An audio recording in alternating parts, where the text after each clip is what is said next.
Hey, what's good, Zariah, man? What's up? Get your ass up. Oh, man, you always be tripping.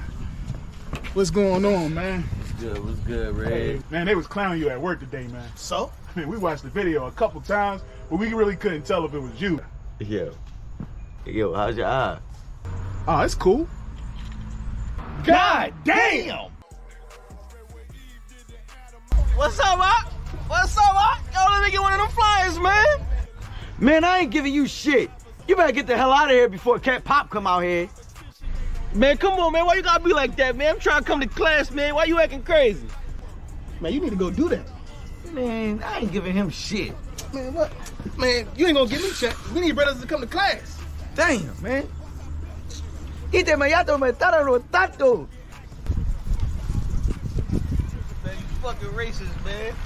Give me this goddamn flyer, man. You acting crazy, home. Man, fuck you. Oh, shit.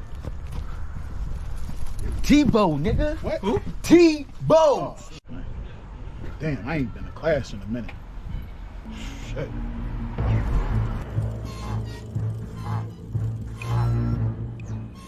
Oh, shit.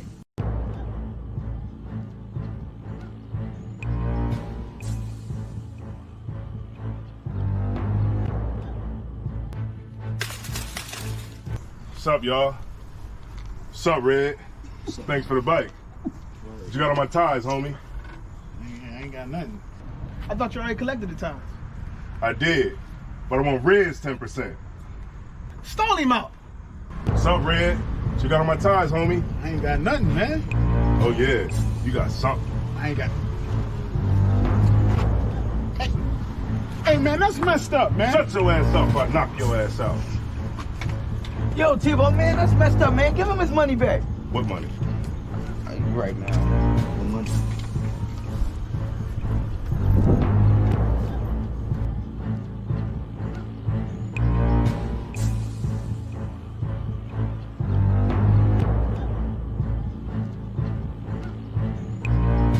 Hey, man, why ain't y'all help me? Yeah, man, I paid my tithes. Man, that's fucked up. If it was y'all, I would have helped y'all. What about the time he took the ties from me in Zariah's backyard? Oh, that was different. Man, let's jump him. Man, sit your ass down, man. Man, I got mind control over Tebow. When he here, I pay my tithes. But when he leave, I pay my tithes. Man, damn, man. I should have just paid my tithes, man.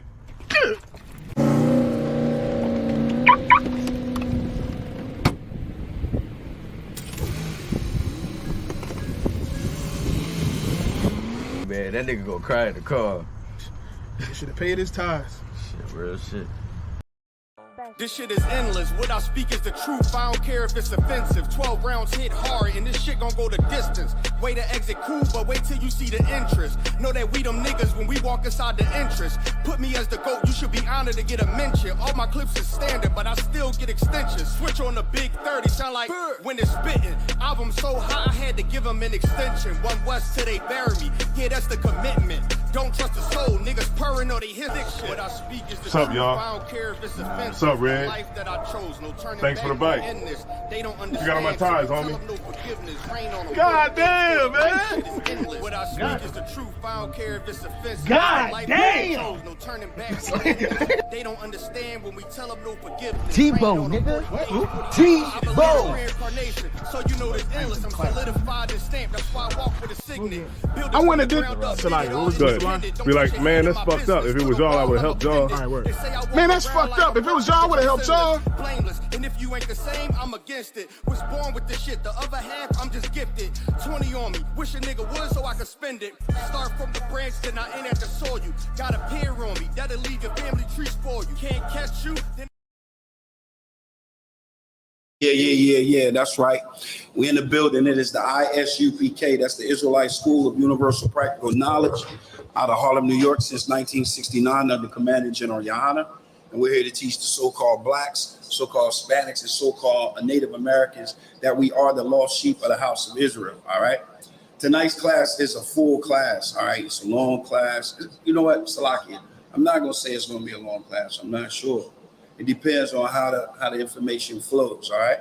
But tonight's class is gonna be an interesting class because we're finally gonna have the book of Ruth, right? And the book of Ruth is gonna be laid out. Guess what? It's gonna be laid out to the point where we're gonna use a map. So now you actually have a map to go along with the book of Ruth so you can really see exactly what we in the ISUPK is actually saying when we say Ruth is an Israelite. So the question that we ask is Ruth an Israelite or is she a heathen? Which one is she, all right? So the only way we can find that out is we have to examine the scriptures, all right? We definitely have to examine the scriptures, right? Quick question. Do anybody know, you know who Elijah is? Elijah, the reincarnation of Nah, do you know who Elijah the prophet in the Bible? Not as John the Baptist, but do you know that you know Elijah, right? Elijah, right? You don't know who Elijah is in the Bible? You never heard of Elijah the prophet of Israel? All right, well, Elijah is a prophet, right? And Elijah is a prophet of Israel, right? But look what it says. If you go, all right, they should be able to see that, right? How's that looking?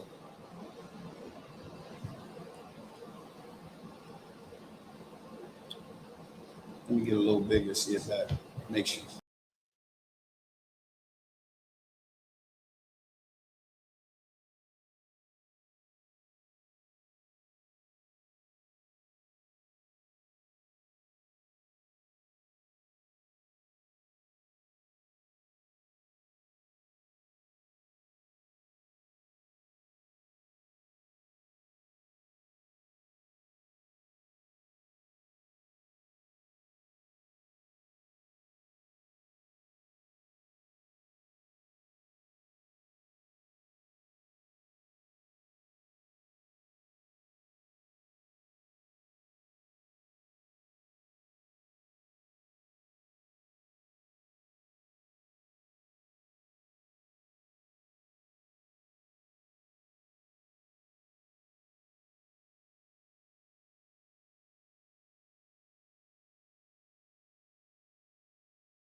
Yeah, I was just going to say sounds up.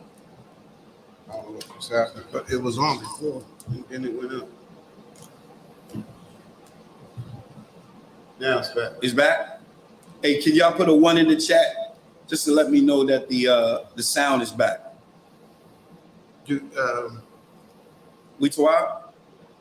Yeah. All right, so just like I said, it says Elijah the Tishbite, right? But we know that Elijah was an Israelite based on the context of the writing that we read when we're dealing with Elijah, right? Everything is based on context. Everything is based on context. So here, like it says Ruth, an Israelite or a heathen. And it says in 1 Thessalonians chapter 5 and verse 21, it says you must what? Prove all things and hold fast to what that is true. So whatever you get from this lesson, you have to hold on to that which is true, that which is good, that which is right. All right? You can't take it and just throw it out because it doesn't fit well with you. Once again, Elijah we know was an Israelite, but he was called Elijah the Tishbite. All right? So where we gonna start with the book? Go ahead, you can open up to Ruth 1 and 1.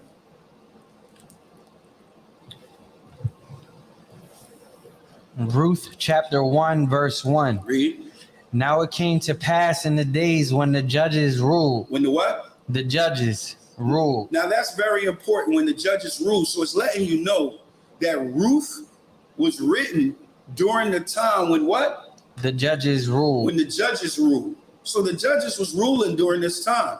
So what we would have to do is we would have to look at that time period. What was going on in Israel? What happened? What was taking place? We have to look at the history that takes place that leads up to the book of Ruth, right? Read. that there was famine in the land, and a certain man of Bethlehem, Judah, went to sojourn in the country of Moab. In the where?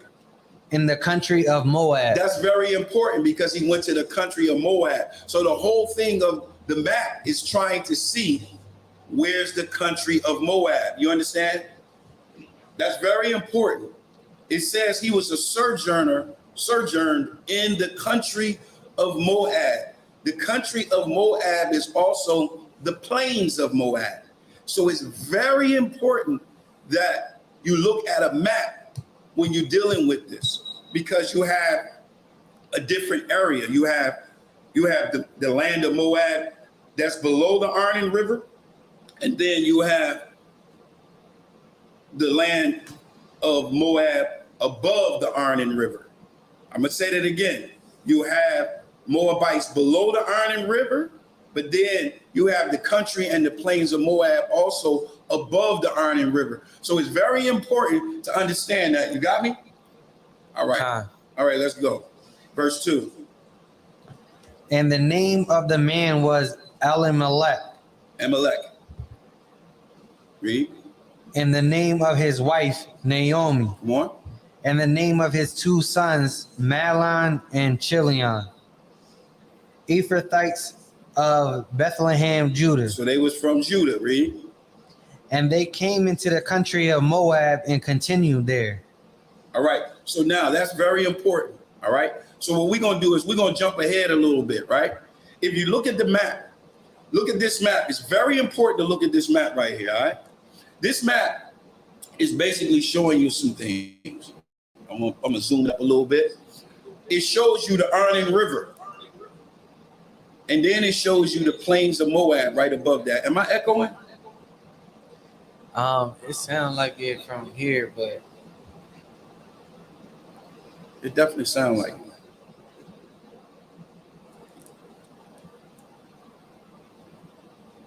All right. So it's very important to understand that. So what is this map saying? What is this map right here saying right here? Let me show y'all what this map is saying.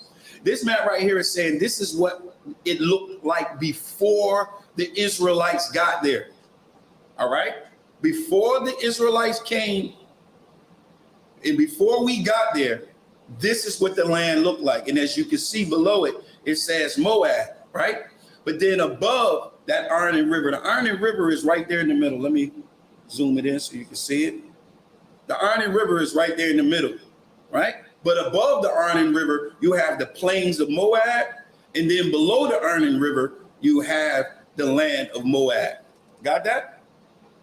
All right, let's keep moving. Now, go to Numbers chapter 21 and verse 26. I'm going to show you guys why it's called the plains of Moab. All right. It's a reason why it's called the plains of Moab. It's called the plains of Moab.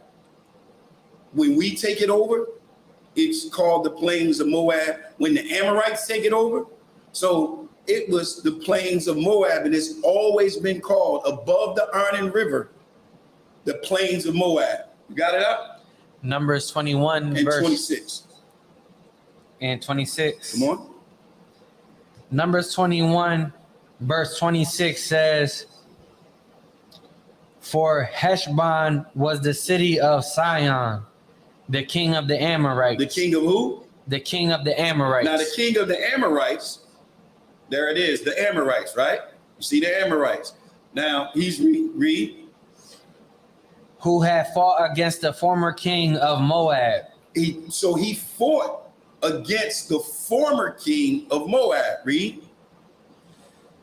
And taking all his land out of his hand, even unto Arnon. All right. So it's saying that he took all of his land out of his hand all the way down to the Arnon River. So as you can see, that's what it looked like, right?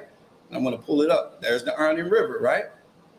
So that's what it looked like before the war between the Amorites and the Moabites. And boom, that's what it looked like after that. That's very important to understand that, is because it's laying out how the landscape was when we got there. All right. And this is what the landscape looked like when we got there. All right. So now I want you to go to Deuteronomy chapter 4. Salakia. Yeah. Go to Deuteronomy chapter. Yes. Go to Deuteronomy chapter 2 and verse 4. Deuteronomy chapter 2 and verse 4 says, and command thou the people, saying, ye are to pass through the coast of your brethren, the children of Esau. The children of who? Esau. And you can see down on this map, you can see it says Edom. That's Esau. Read. Which dwell in Seir, and they shall be afraid of you. Take ye good heed unto yourselves, therefore. Verse 5, meddle not with them, for I will not give you of their land, no, not so much as a foot breadth, because I have given Mount Seir unto Esau for a possession. So the Most High told us, don't bother our brothers, Edom, Esau. All right? Keep reading. Go down to verse 8. Deuteronomy 2 verse 8 says, and when we pass by from our brethren, the children of Esau, which dwelt in Seir, through the way of the plain from Elath and from Ezion Gaber, we turned and passed by the way of the wilderness of Moab. All right. So now they're on the wilderness on this side right here of that land, and they're passing by. Read. Verse 9, and the Lord said unto me, distress not the Moabites, neither contend with them in battle, for I will not give thee of their land for a possession, because I have given Ar unto the children of Lot for a possession. All right. So now we understand that the Most High told us not to bother Edom, right, which is Esau, and he also told us not to bother the Moabites, right? That's what he said, right? Everybody with me? All right, let's keep going. Go to now we're gonna shoot over to Numbers chapter 21 and verse 4. That's what we're gonna start at with that. All right, and we're gonna backtrack and we're just gonna run through it again. All right, we're gonna run through it again. When we came out of the wilderness for wandering, right? And it was time for us to prepare to go into the promised land. This is the journey that we took, and it's important to understand the journey that we took. All right, you got it. Numbers 21 and 4. Numbers 21 and verse 4 says, and they journeyed from Mount Hor by the way of the Red Sea. Come on. To compass the land of Edom. Now we just read about that in Deuteronomy. Read. And the soul of the people was much discouraged because of the way. Read. Verse 5. And the people spake against God and against Moses. See, this is what we have a very good habit of doing. Of speaking against the man of the Most High God and speaking against the Most High. We have a bad habit of doing that. All right. Here's Moses bringing us out of Egypt, bringing us out of bondage, bringing us through the Red Sea, destroying and killing Egypt's army, killing Pharaoh, killing the firstborn. And guess what? We tripping. We against the Most High and we against Moses. That's what we do. Read. Salakia. Wherefore have ye brought us up out of Egypt to die in the wilderness? This is what they were saying, right? Go ahead. For there is no bread, neither is there any water, and our soul loatheth this light bread. Verse 6. Salakia, go back up to, all right, no. This is what they got. All right. During this time right here, Salakia, where we at? 21. Right. All right. We got the complaining, and the complaining was so bad that the Most High caused the fiery serpent. This is the event that took place with the fiery serpent. You know about the fiery serpent, right? All right. So we're not going to read about that. Remember, we just reading about the travel. All right. The travel. I want you to go up to verse 10. Now, this is the song that they were singing. Read. And the children, Numbers 21, verse 10.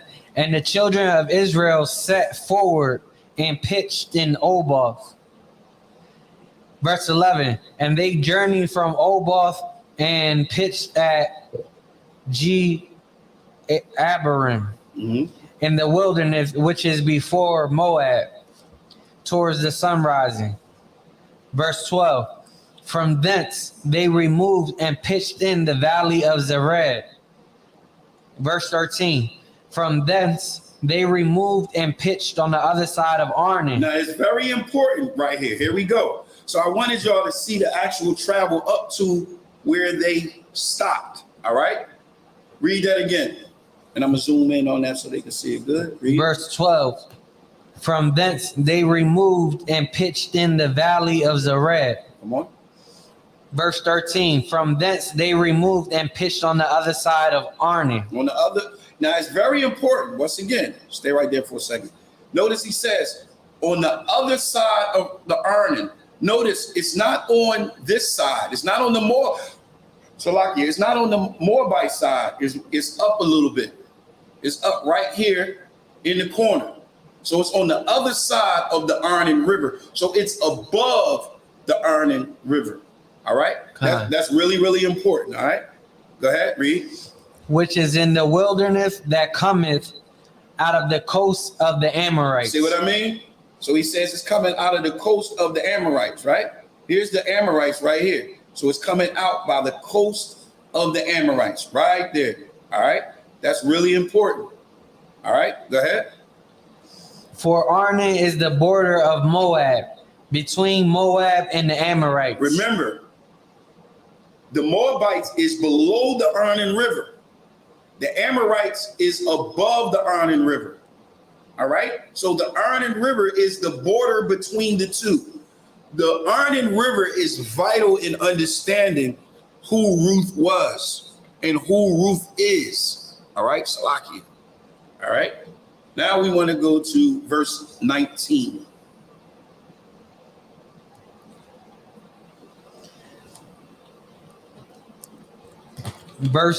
Numbers 21, verse 19.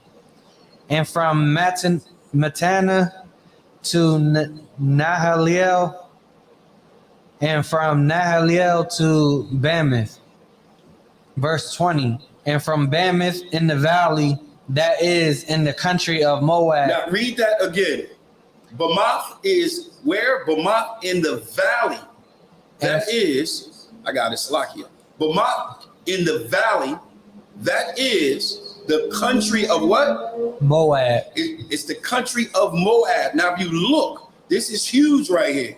Because now it's telling you, we already read right here in verse 13 that the Arnon River is the border between the Moabites and the Amorites. And we showed it. It's right there. Right? We showed it. But now he says, Salakia, it says Bamoth in the valley, right? That is in the country of Moab. So now it's showing you the plains of Moab is also called the country of Moab. And where's it located at? Above the Arnon River. All right? That's vital. That's vital. Verse 21. Verse 21. And Israel sent messengers unto Sihon, king of the Amorites, saying, verse 22, let me pass through thy land. We will not turn into the fields or into the vineyards. We will not drink of the waters of the well, but we will go along by the king's highway until we be past thy borders. Verse 20. Salakia. So now, listen to what he said. We sent the messenger. We asked, can we pass through on the king's highway? That means we don't want to bother nobody. We don't want to touch anything that's yours. We don't want to harm anything. We just want to get past peacefully, right? Peacefully. All right. Verse 23. And Sihon would not suffer Israel to pass through his border, but Sihon gathered all his people together and went out against Israel into the wilderness. Come on. And he came to Jahaz. Now hold on for 1 second. I want y'all to see that what I was saying was right. See that? Jahaz. Jahaz is above the Arnon River. It's above the Arnon River. So that's where they came out for battle, right? And fought against Israel. Read. Verse 24. And Israel smote him with the edge of the sword and possessed his land from Arnon unto Jabbok. All right, so we possess the land right there, which you see from Arnon from the Arnon River to Jabbok, Jabbok River, right above. So that was our territory now, right? Go ahead. Hold on, wait. Salaki. Go to 21 and 26. Read. 21. No, I'm and chapter 26. 21, verse 25 and 26. Salaki. Start at 25. Verse 25. And Israel took all these cities, and Israel dwelt in all the cities of the Amorite, and Heshbon, and in all the villages thereof. Verse 26. For Heshbon was the city of Sihon, the king of the Amorites. All right. So we see, based on the map, that at that moment, because they did not let us pass by, they came out and fought with us, and we took their land. And guess what land we also took? The plains of Moab, right? We took the plains of Moab. Keep that in mind. Verse 31. Verse 31. Thus Israel dwelt in the land of the Amorites. Verse 32. And Moses sent to spy out Jazer, and they took the villages thereof, and drove out the Amorites that were there. Verse 33. And they turned and went up against the way of Bashan, and Og the king of Bashan went out against them, he and all his people, to the battle at Edrei. Come on. Verse 34. And the Lord said unto Moses, fear him not, for I have delivered him unto thy hands, and all his people, and his land. And thou should do to him as thou didst unto Sihon king of the Amorites, which dwelt at Heshbon. Verse 35. So they smote him and his sons and all his people until there was none left. No, there was some left. There was none left. There was none left. That is important and vital. All right? There was none left in the land. Read. Him alive, and they possessed his land. So we possessed the land. And how many we leave alive? Huh? None. None. We didn't leave none. All right. So let's get a recap real quick. All right. When you look, this is how the map looked before we got there. All right. As you can see, this is how the map looked. All right. Before we got there, we had the Edomites down low. We had the Moabites right above the Edomites, and then below the Arnon River, that's Moabites right there, right? Then we have the Amorites, which was above the Arnon River, right? And then we have Bashan, which is above the river of Jabbok, right? So once we got there, after the first war, this is what we took, right? We took that land right there above the Arnon River. We took the Amorites' land above the Arnon River and to the river of Jabbok, right? Then after the second war, it looked like this. So now we took all of that. Now, we didn't go there and saying we going there and this is stick up and we taking it. Remember, we went there and just wanted to pass by. And because we wanted to just pass by and not bother anything, this is why they came out and warred against us. And when they warred against us, we killed everybody. We knocked everybody off. And don't forget, you have the plains of Moab that's above the Arnon River. All right? Above the Arnon River. Give me Deuteronomy 3 and 4. Because understanding what we going over And people get a little irritated when we talking about the book of Ruth, because we say, hey, listen, we got to look at the map. This is the reason why. Because you have Moab below the Arnon River, and then you got Moab above, the plains of Moab above the Arnon River. And remember, that land was taken from the Moabites by the Amorites, and then we came and we took it from them. All right, let's get it.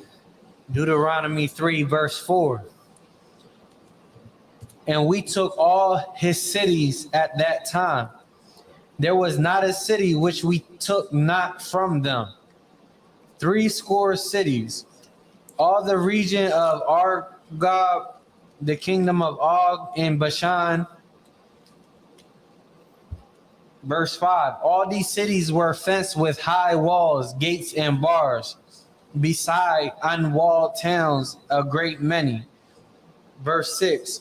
And we utterly destroyed them, as we did unto Sihon, king of Heshbon, utterly destroying the men, women, and children of every city. In every city. Verse 8. Verse 8. And we took at that time out of the hands of the 2 kings of the Amorites the land that was on this side Jordan, from the river of Arnon unto Mount Hermon. So now, once again, we took all of that. All right. And we didn't even get into the promised land yet. We didn't go to where it was promised to us yet. Remember, this happened on the way there. We just wanted to pass by. And because we wanted to just pass by, guess what? They wanted to come out and fight. And guess what? Boom, everything is gone now. Now we own it all. All right? We own it all.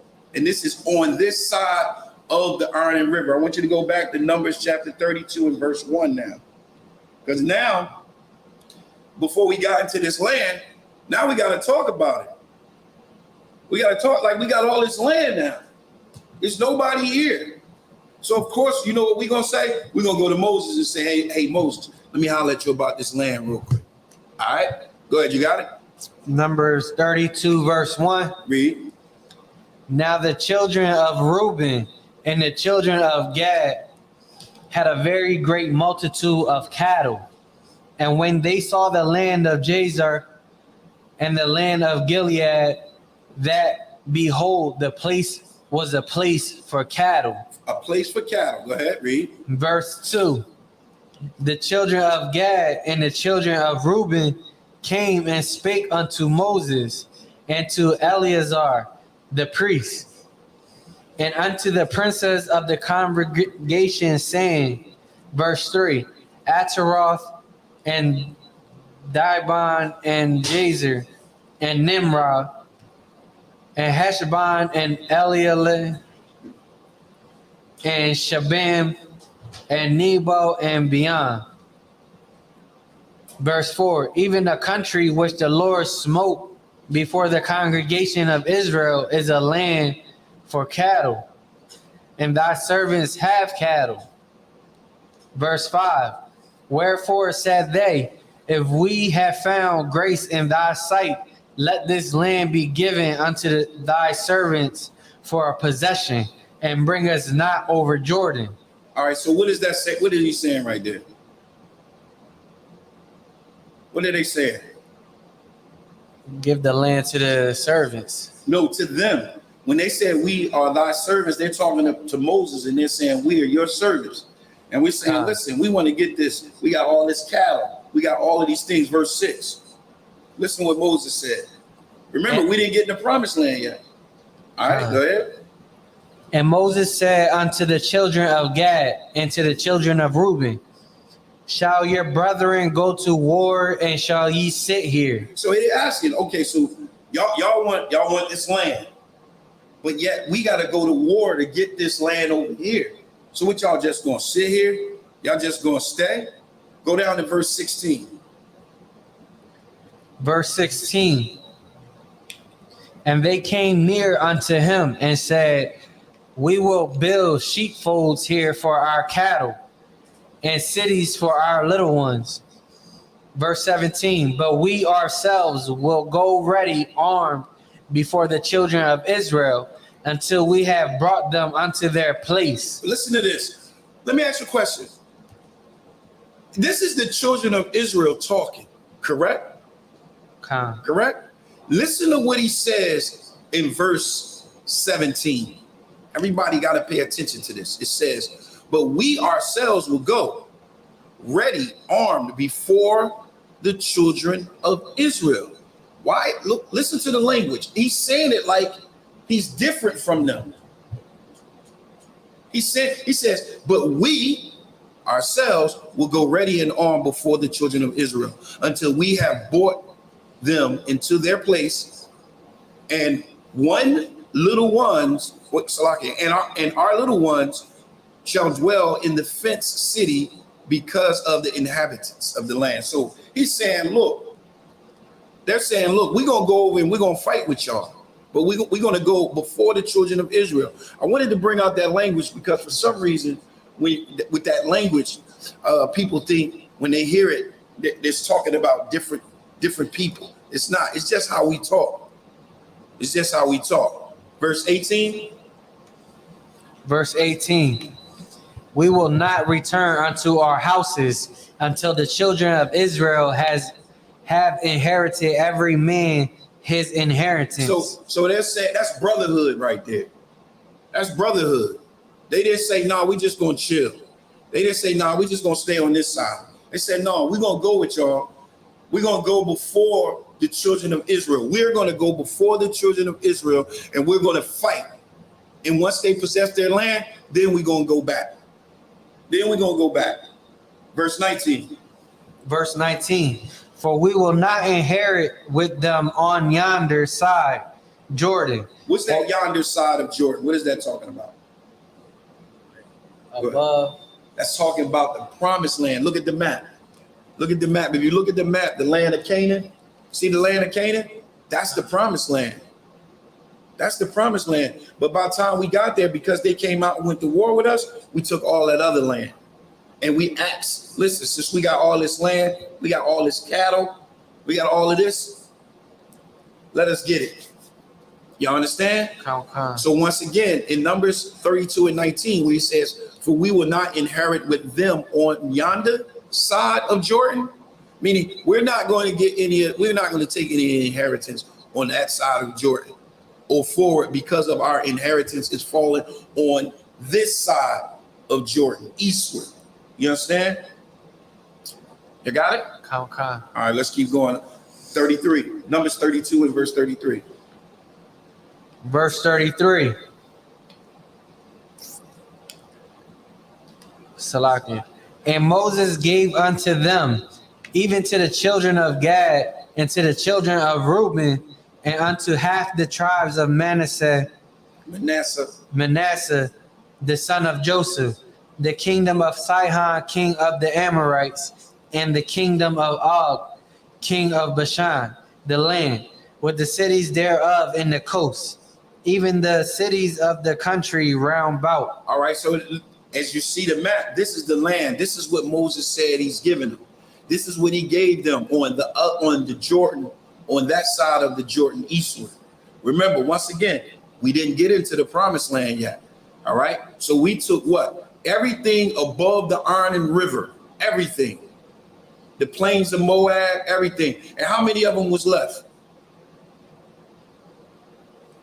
The king, two, the Amorites. No, how many people were left? Oh, none. None. That's very important. None, right? None. Salakia. There was none left. All right? There was none. All right, so Salakia. All right, so now what we're gonna do is, right? Let me see something. All right, so what we're gonna do is we're gonna shoot up to hold on, let me see something. Go to, all right, look, we went to war, right? Follow me.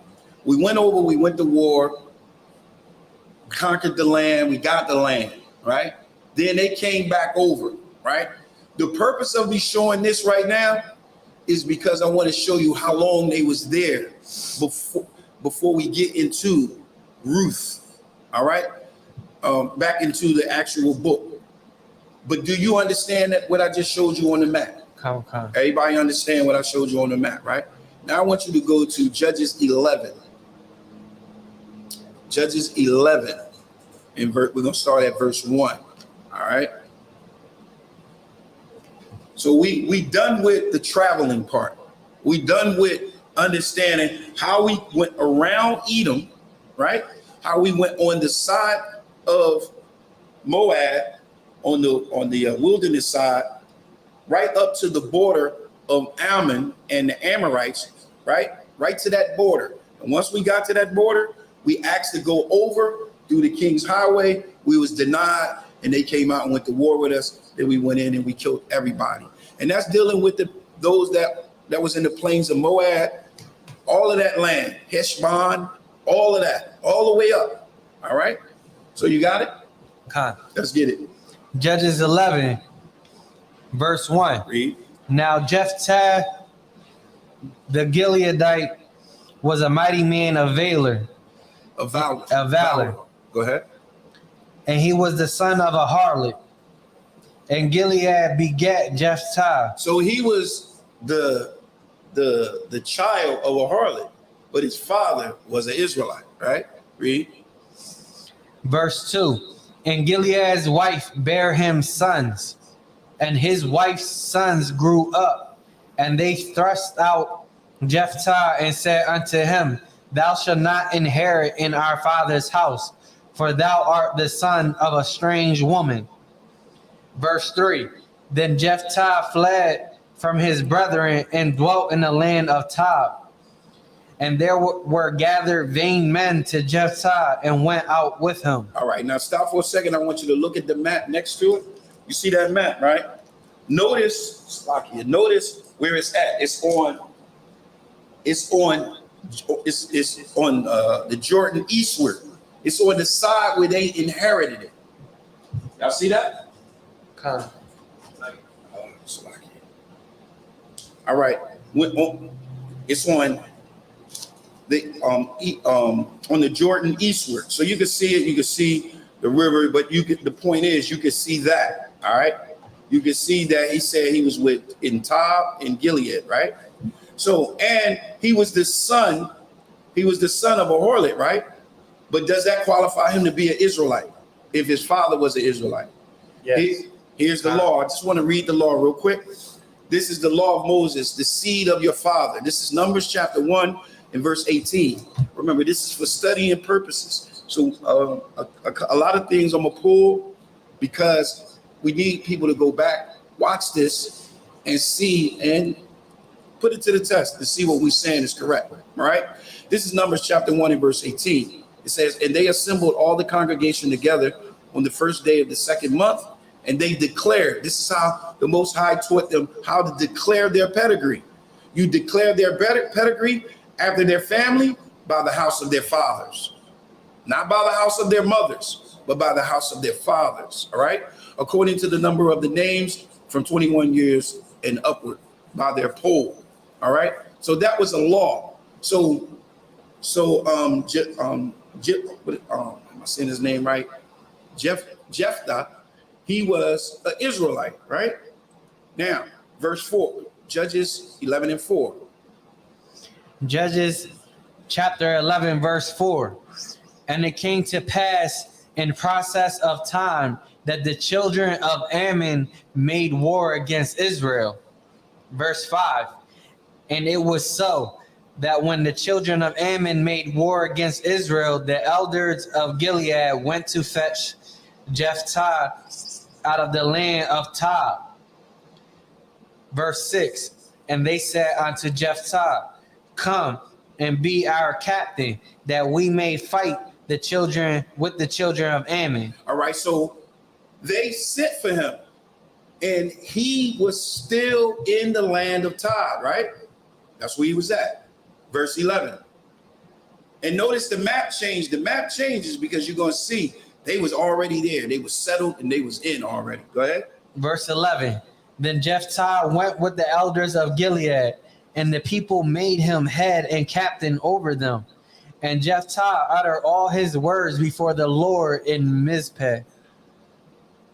Verse 12. And Jephthah sent messengers unto the king of the children of Ammon, saying, What hast thou to do with me, that thou art come against me to fight in my land? In where? Whose land? In my land. In my land, because that was their land. That was their land, right? Verse 13. Verse 13. And the kings of the children of Ammon answered unto the messengers of Jephthah, because Israel took away my land when they came up out of Egypt from Arnon even unto Jabbok and unto Jordan. Now therefore restore those lands again peaceably. So he's saying, look, man, y'all came up here, y'all took my land. Y'all took my land.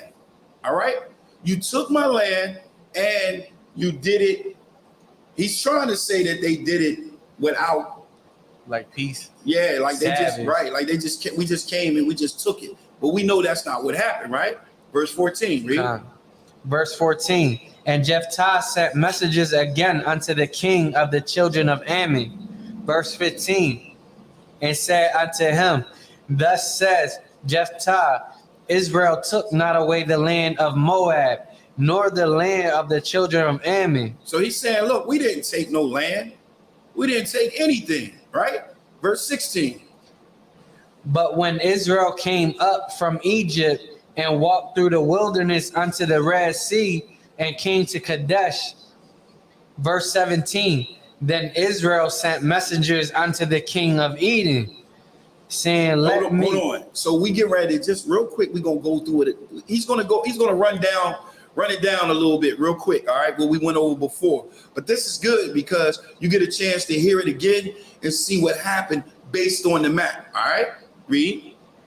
Then Israel sent messengers unto the king of Edom, saying, Let me, I pray thee, pass through thy land.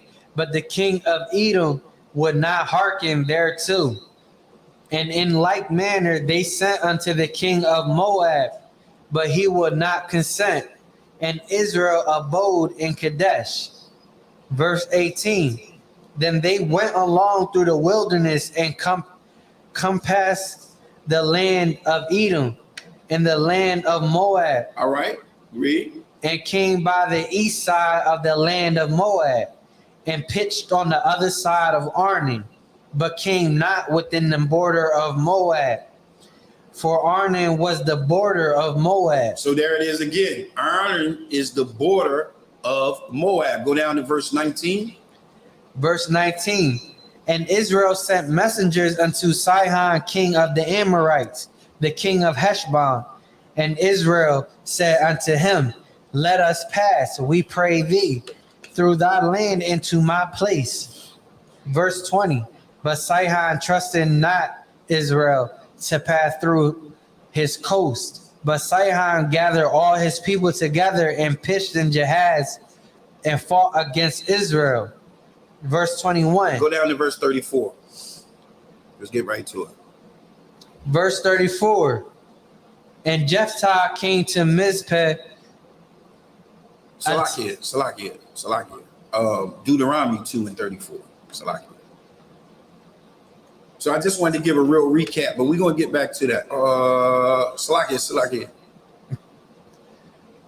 Yeah. Go back to Judges 11. Salakia. That was the wrong slide. That slide was in the wrong slot.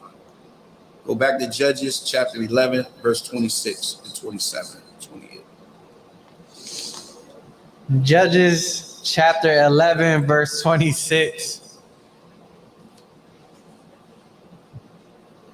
Salak. While Israel dwelt in Heshbon and her towns, and in Aror and her towns, and in all the cities that be along by the coast of Arnon, 300 years. How many years? 300 years. So we were there for 300 years. This is what he's saying to him, for 300 years. Go ahead. Why therefore did ye not recover them within that time? So he's asking them, he's asking the king, look, you're saying that we came and we took this place. We took this land, right? And you're saying that we didn't take it peacefully, right? So we've been there for 300 years, right?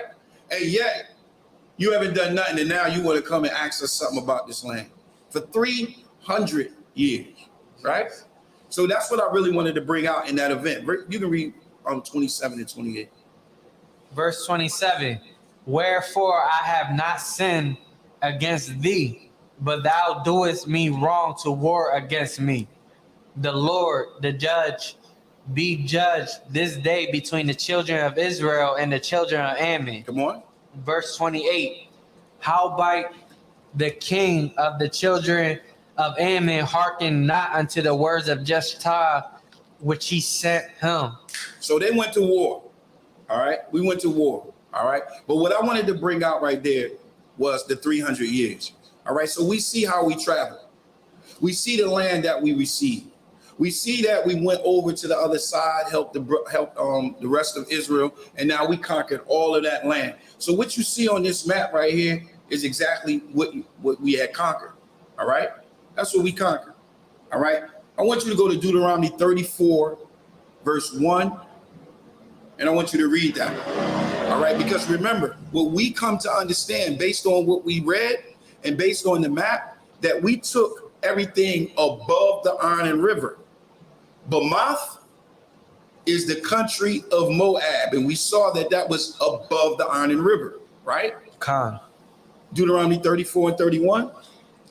Deuteronomy chapter 34, verse 1 says, and Moses went up from the plains of Moab unto the mountain of Nebo. All right, stop right there for a second. If you look at this map, you'll see Mount Nebo, right? You'll see the Arnon River, right? It's above the Arnon River, all right? It's above the Arnon River. That's very important. That's very, very important, all right? Khan. Go ahead, read. To the top of Pisgah, that is over against Jericho. And the Lord shewed them all the land of Gilead unto Dan. All right, so the Most High showed them. People always say, well, Moses didn't get into the promised land. He was just able to see it. Well, there you go. He was just able to see it, right? In Deuteronomy 29 and 1, it says, and these are the words of the commandment which the Lord commanded Moses to make with the children of Israel in the land of where? Moab. That's very, very important. Deuteronomy 29 and 1, in the land of Moab. Where's that land? Above the Arnon River. It says, besides the covenant which he had made with them in Hebron, in Mount Heron, right? It is clear. Moses died where? In the land of Moab. All right. So we got that out of the way. The book of Ruth becomes easy then. All right. We got to use law when we're reading it just as well. All right. Give me that's Deuteronomy 32 and 49. Just want to lock this in. You really have to drive it home where the plains of Moab is located. I know y'all probably got it, but I'm gonna hit you with two more and then that's it. And then we're gonna get right into it. All right. You got it? Khan. Let's get it. 32, Deuteronomy 32, verse 49 says, get thee up into this mountain Abiram, unto Mount Nebo, which is in the land of Moab. He said it again, which is in the land of Moab. We just saw it. Now we're seeing it again. It's in the land of Moab. And we see where Nebo is at. We see where it's at. Read. That is over against Jericho, and behold the land of Canaan, which I give unto the children of Israel for possession. So you're able to see it. All right. But the point is, Nebo, the plains of Moab, the country of Moab, it's all the same. It's all the same above the Arnon River. Now let's go back to Ruth 1 and 1.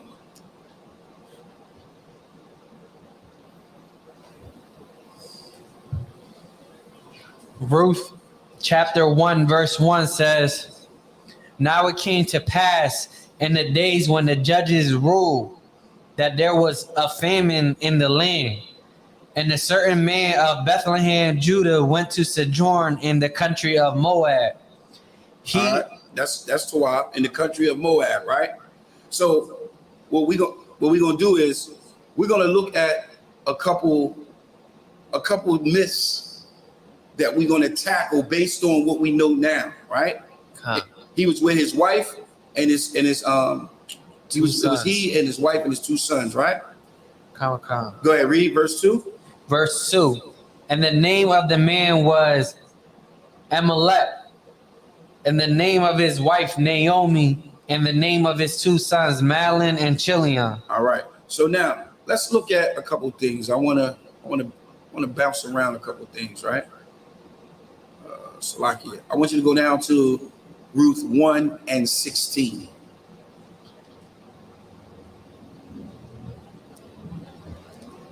Now remember, it was during the time of what? Famine. Right? It was a famine in Judah, and then they traveled to the land of Moab, right? Is it above the Arnon River or below the Arnon River? Above. It's above the Arnon River, right? Now, I want you to read Ruth 1:16. Everybody know about how Ruth and Naomi was left. The father died. The husband died. The two sons died. So they were the only ones left, right?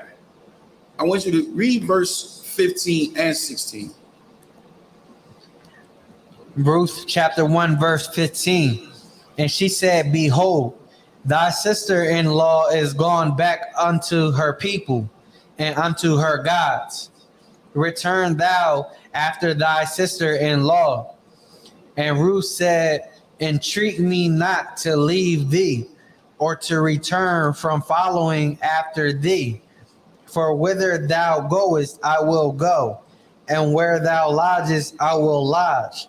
Thy people shall be my people, and thy God my God. Now, this is a big one for Christians. This is a big one right here, because it's saying, thy people shall be my people, and thy God shall be my God. How would you explain that? The Most High power is the same power. When she say, my people, your people is the people of Israel, right? And her God will be the God of Israel. But that's not making sense. She said, I will lodge, right? Thy people shall be my people, and her God shall be my God. What is she saying? And they worship other gods. That's not what it's saying. Now, look, let's look at some examples. Let's look at an example first, because what we would have to do is we would have to see what the language was like. All right. So this took place during the time of what?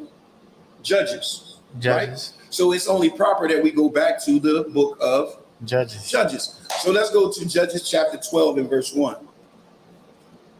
Let's see the language. Let's see if they talk like he spoke before when they said, we'll go in front of the children of Israel, right? As if they were not a part of the children of Israel. Remember that? All right, so check this out. Judges 12 and 1. Judges 12 verse 1. And the men of Ephraim gathered themselves together and went northward and said unto Jephthah, wherefore passest thou over to fight against the children of Ammon, and didst not call us to go with thee? We will burn thy house upon thee with fire. All right, so look, it says this is Ephraim. Ephraim gathered together. All right. So here we have Jephthah, which is an Israelite, right? And then you have the men of Ephraim is Israelites. And they saying, look, we gonna burn down our house with fire.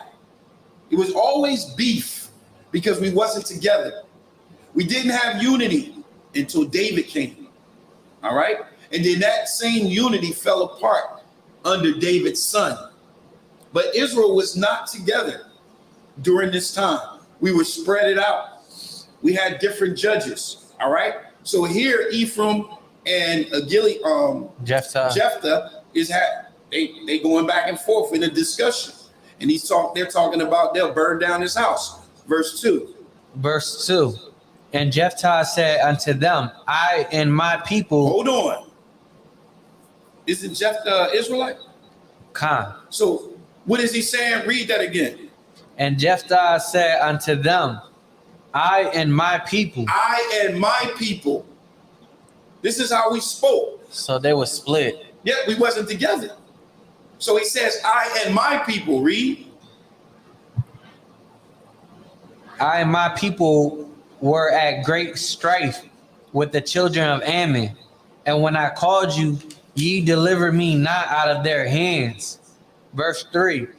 And when I saw that ye delivered me not, I put my life in my hands and passed over against the children of Ammon. And the Lord delivered them into my hand. Come on. Wherefore then are ye come up unto me this day to fight against me? Read. Verse 4. Then Jephthah gathered together all the men of Gilead and fought with Ephraim. And the men of Gilead smote Ephraim. Smoke who? Ephraim. So now you got Israelites fighting Israelites. Read. Because they said, ye Gileadites are fugitives of Ephraim among the Ephraimites and among the Manassites. So now it's just, it's mad, it's crazy. But the point is, notice what he says. He says in verse 2, I and my people. Because like young man Angel said, we wasn't together then. We wasn't together, all right? Now, the word God, Salakia, now I'm going to go to a law. Matter of fact, before I do that, go to Yahushua. Go to John chapter 10 and verse 34.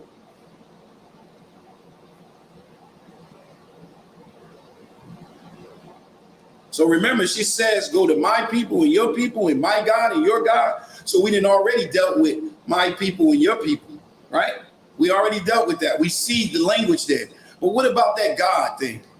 What about that? We understand my people now. That's how we talk. My people, your people. But my God piece, I thought it was only one God. What are they talking about when he said, when Ruth says, my God and your God? Go ahead. He talking about themselves. Talking about themselves. They talk, and I'm gonna show you. Read John 10 and 34 and 35. Because Yahushua had to check.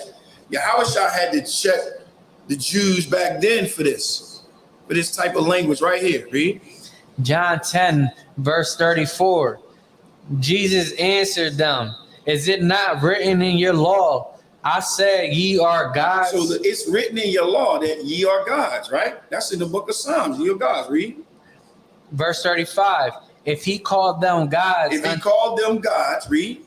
Unto whom the word of God came. Come on. And the scripture cannot be broken. The scriptures cannot be broken. So when she said, my God and your God, what was she talking about? It was during the time of judges. So the judges was the rulers. They had different rulers during that time. So if they had a ruler there in the land of Reuben, where she was at in the plains of Moab, right? And then they had a ruler that was in Judah, right? Then those are two different judges, right? Those are two different people. So they'll talk my people and your people, right? I want you to go to Exodus chapter 22 and verse 28.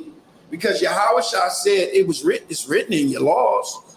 It's written in your Psalms that ye are called gods. So let's get the precept for all of this.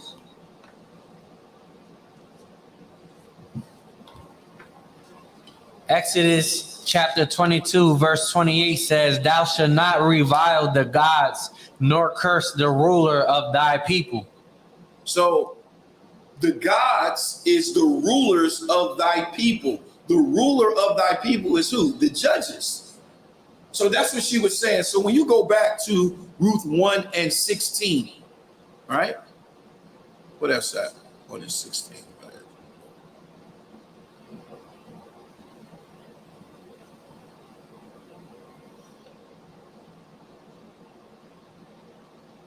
So I can't pull. I don't see it on mine. I know we pulled it though. So when you go back to that Ruth 1 and 16, we see there it is.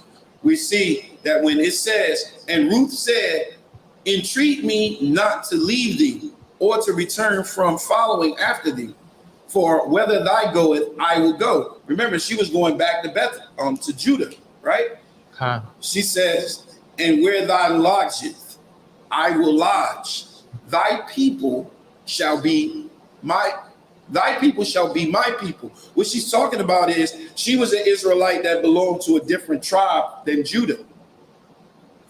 So she's saying, listen, I'm going back under with y'all, and I'll be with your people, and your God will be my God, meaning your rulers will be my rulers. All right, that's what it's saying. All right, now we saw an example of that. All right, let's see something. I want you to go to Ruth 2 and 6. This is another one that we're going to look at what people run to. The Tish, the Moabitish, right? Ruth chapter 2, verse 6. Read. And the servant that was set over the reapers answered and said, it is the Moabitish damsel that came back with Naomi out of the country of Moab. So they're saying, look, when she was out gleaning, right? She was out collecting, getting food, right? And they seen her. I think it was Boaz that saw her and asked who was it. And they said, this is the servant that set over the reapers. And the servants that was set over the reapers answered and said, this is the Moabitish damsel that came back with Naomi from the country of Moab, right? So when you look at the word Moabitish and you look at the word Moabite, right? These are two different words. Moabitish means, it says you can be a citizen of Moab or you can be an inhabitant of the land of Moab. Which one was Ruth? She was an inhabitant of Moab, the land. She could have been a citizen of Moab. She could have been born there, right? But it doesn't make her a Moabite, right? That's what it was called, a Moabitess, right? Now, when you see the word Moabite, it says a son of Lot by his eldest daughter. The nation descends from the son of Lot.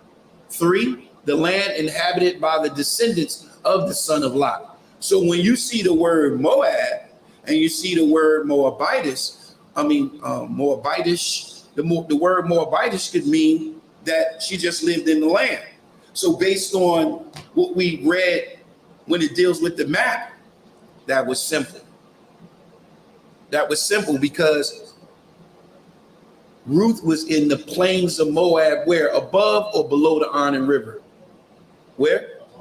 Above the Arnon River. That's very important. Whenever you talk to somebody, you want to ask them, was Ruth below the Arnon River or above the Arnon River? So now we're going to look at one more thing and then we're going to close it out. I want you to go to Ruth chapter 4 and verse 1.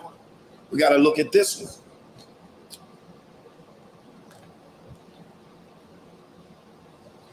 Ruth chapter 4, verse 1.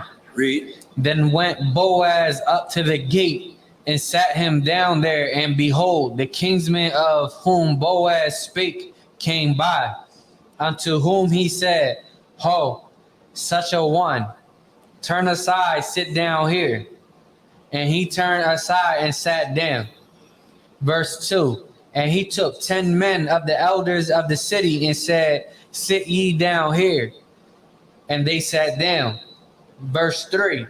And see, he said unto the kinsman, Naomi, that is come again out of the country of Moab, selleth a parcel of land, which was our brother Amalek. So that's very important. So it says, selleth a parcel of land, which is of our brother Amalek, right? And Amalek, that was the husband of Naomi that became a sojourner. I want y'all to remember that. He became a sojourner, all right? So he had land, and that land had to go back to him. It had to go back to his family, all right? Read. Verse 4. And I thought to advertise thee, saying, buy it before the inhabitants and before the elders of my people. Of who people? Of my people. Why doesn't it say the elders of the children of Israel? Because they still split. Exactly. Read. If thou wilt redeem it, redeem it. But if thou wilt not redeem it, then tell me, that I may know, for there is none to redeem it beside thee. So he's going through the law of kinsmen. right? To retrieve that land. That's what it was about, right? Read. Verse 5. And I am after thee, and he said, I will redeem it. Verse 5. Then said Boaz, what day thou buyest the field of the hand of Naomi, thou must buy it also of Ruth the Moabitess, the wife of the dead, to raise up the name of the dead upon his inheritance. All right. So look. Now, this is the argument that Christians make. An Israelite can't be bought. I want you to go to Exodus 21 and 2. All right. I'm just going to get this one precept and then we're going to move forward on it. That's nonsense. I think I heard Sakari say that. Exodus 21 and 2. Exodus 21 verse 2. If thou buy an Hebrew servant. If thou do what? If thou buy an Hebrew servant. So can Hebrews be can they be bought? Yes. Okay, then they can be bought. They can be bought. All right, so look, let's go to Leviticus 25 and 35. That's where we're going to be going. Because remember, it's some buying going on. Buying land, and he's also obtaining Ruth. We have laws that state about how you can purchase and redeem an Israelite. An Israelite. All right, we have a law. This right here is simple. This right here will tell you exactly who Ruth is. We're gonna start at Leviticus 25 and 35. Read.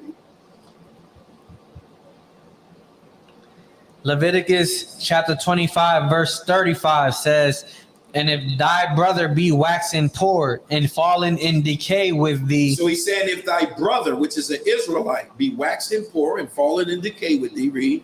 Then thou shalt relieve him. Come on. Yeah. Though he be a stranger or he be what? A stranger. Come on. Or a sojourner. So Ruth was called a stranger, right? Ruth was called a stranger, and Amalek was called a sojourner, right? And it says an Israelite could be a stranger. That's what it's saying. Read. That he may live with thee. 36. Take thou no usury of him or increase, but fear thy God, that thy brother may live with thee. Verse 37. Thou shalt not give him thy money upon usury, nor lend him thy victuals for increase. Verse 38. I am the Lord your God, which brought you forth out of the land of Egypt, to give you the land of Canaan, and to be your God. Verse 39.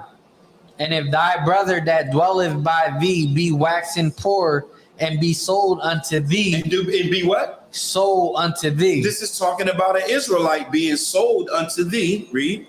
Thou shalt not compel him to serve as a bond servant. Go ahead. Verse 40. But as an hired servant and as a sojourner, he shall be with thee and shall serve thee until the year of Jubilee. Verse 41.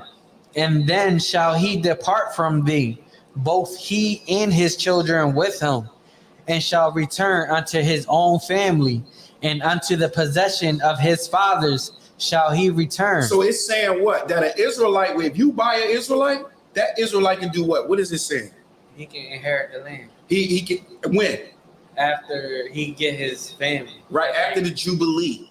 Once the Jubilee hit, you can go back to your land. You cannot, first of all, the land can never be sold, right? Because the land belongs to the Lord, right? But what it is everybody goes back to their inheritance. So that land had to be redeemed. It had to go back to that family. It had to go back to Naomi. It had to go back to that Judite. It had to go back to the child that Ruth would have. All right? That's very important to understand. If you're buying an Israelite, there's a different process that takes place. Okay. It's not the process that took place with Ruth. That wasn't, watch. We're going to keep going. Verse 42. Verse 42. For they are my servants, which I brought forth out of the land of Egypt. They shall not be sold as bondmen. Verse 43. Thou shalt not rule over him with rigor, but shalt fear thy God. All right, real quick. When you read verse 42, and it says, they shall not be sold as bondmen. They can't, the transaction of buying an Israelite or selling, redeeming, however you want to say, an Israelite is a different process from when you're dealing with heathens, when you're dealing with non-Israelites. You don't have to go through the law of kinsmen. You don't got to do that when you're dealing with a heathen. This is the reason why. Verse 43, read. Verse 43. Salaki, you read that already. Verse 44. Verse 44. Both thy bondmen and thy bondsmaids, which thou shalt have, shall be of the heathen that are round about you. Of them shall ye buy bondmen and bondsmaids. Read. Verse 45. Moreover, of the children of the strangers that do sojourn among you, of them shall ye buy, and of their families that are with you, which they beget in your land, and they shall be your possession. They shall be what? Your possession. So they will be a possession. That's verse 45. I don't know what verse 45 is at. So the only thing that Ruth could have ever been to Boaz was what? If she was of another nation.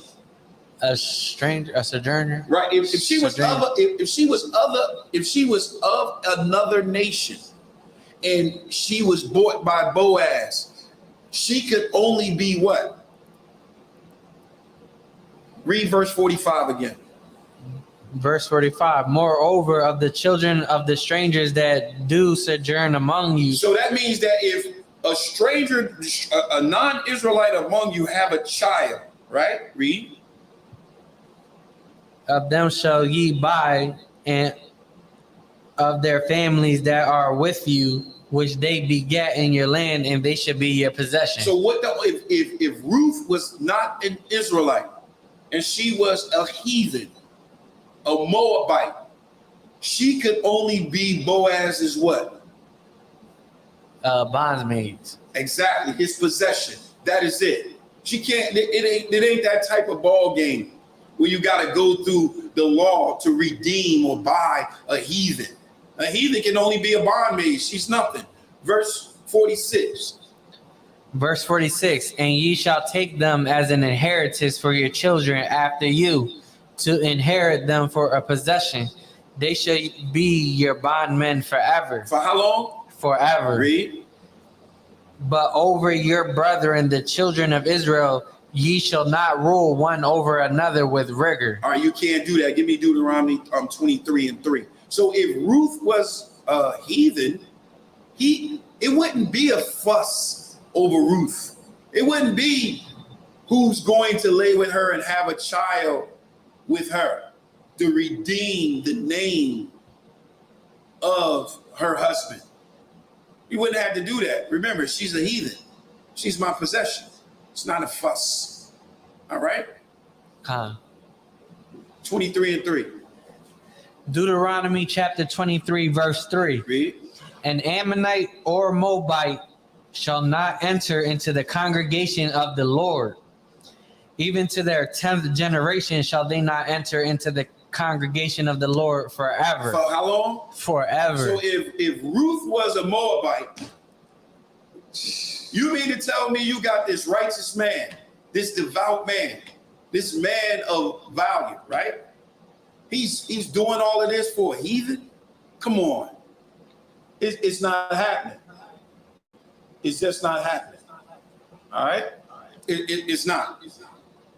Ruth, I'm echoing, Ruth was an Israelite, as we can see. We can see that the plains of Moab, when we invaded that land, we wiped them all out. There was none left. And then we dwelt there. And when we dwelt there for over 300 years. Right? Now you have the story of Ruth take place, a famine took place, and that's where they traveled to. All right? You can see it based on the map. Just follow the map. All right? You got any questions? No, sir. You got any questions?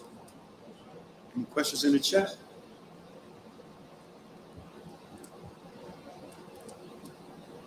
All right, we're gonna turn the class over to Precinct Officer Mataziala.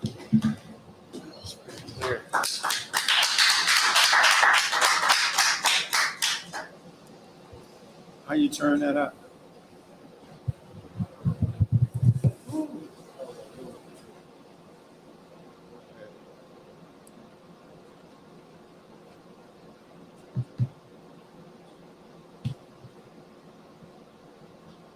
What do you got going?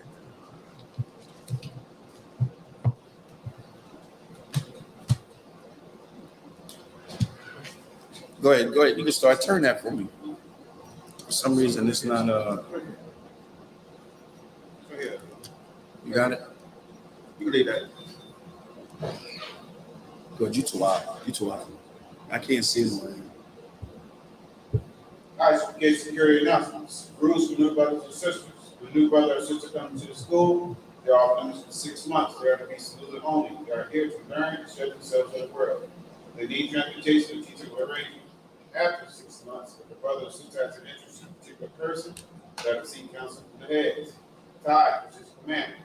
Numbers 18:21, paragraph 3, 8-10. Means 10 in Hebrew, ma'aser. That's 10% every penny of any increase or gift. Priest funds, free will offering for a priest. It's not mandatory. It's whatever amount you like to donate. It's whatever size volume you like to donate. You take both. All right. Commodity convocations. Next Monday will be the feast of first fruits. All right. So that will be right here at Smyrna School, at the Smyrna School, 202 North Dupont Boulevard, Smyrna, Delaware. All right. So make sure you come on out. That's a high holy day. All right. It's the feast of first fruits. All right. If anyone wants to be a trooper in school, start wearing all black boots, shirt, pants, headband, and scarf. With that being said, Israel, Michael, you said, Israel, Michael Shabbat, Michael, Barak, Yahweh, Shem, Yahweh, Shah, Rock, Thumb, Yahweh, Sorry, needs to turn. We're going to give sister courtesy salute. And Israel, Michael Shabbat, Michael, Barak, Yahweh, Shah, Thumb, Shem, Yahweh, Shah, Yahweh, back to Smith.